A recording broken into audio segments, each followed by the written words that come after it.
নমস্কার, আমি ডক্টর জয়ন্ত চক্রবর্তী আজীবন কেয়ার সেন্টারের তরফ থেকে বলছি। আজকে কিছু কথা বলতে চাই অ্যাঙ্কেল ফুট পেন নিয়ে। অ্যাঙ্কেল ফুট পেন বলতে গেলে অনেক ধরনের সমস্যা হতে পারে, কেননা অনেকগুলো জয়েন্ট ওখানে আছে। প্রথম কথা হলো একটা হ্যাগল্যান্ড সিনড্রোম, যেটাকে বলা হয় গোড়ালির পেছনের হাড় বেড়ে গেছে। ঠিক আছে। নাম্বার 2, যেটা প্ল্যান্টার অ্যাপোফাইসাইটিস বা সিভার্স ডিজিজ, যেটা বাচ্চাদের খুব কমন দেখা যায় হিল পেন। এছাড়াও বডি ওয়েট বেশি বা অন্যান্য কারণে কিউমুলেটিভ ডিসঅর্ডার, রেকারেন্ট ট্রমা হচ্ছে, ঠিক আছে, রিপিটেটিভ ট্রমা হচ্ছে প্ল্যান্টার ফাসাইটিস।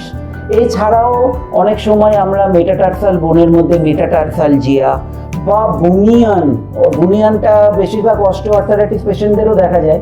কিন্তু অ্যাঙ্কেল আর ফুট এই ধরনের ডিজিজগুলো ট্রিটমেন্ট করতে আগে যেটা ম্যাক্সিমাম প্রায়োরিটি আমরা দিই, সেটা ফিজিওথেরাপিউটিক অ্যাসেসমেন্ট। কেন, কত ডোজিওমেট্রিতে আপনাকে আল্ট্রাসাউন্ড দেব বা কি মডালিটিস ইউজ করব, সেটা কিন্তু ডিপেন্ড করছে অ্যাকচুয়ালি আপনার প্রপার ফিজিওথেরাপিউটিক অ্যাসেসমেন্টের উপর।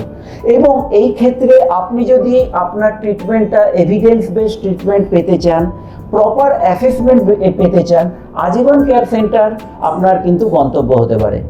সুতরাং যে কোনো ধরনের প্রবলেম অ্যাঙ্কেল ফুট রিলেটেড আপনি নিশ্চিন্তে আমাদের কাছে আসতে পারেন। এবং পরিশেষে একটাই কথা বলবো, ম্যাল প্র্যাকটিস বা কোয়াক প্র্যাকটিস সম্বন্ধে কিন্তু আপনারা সজাগ থাকুন। নমস্কার।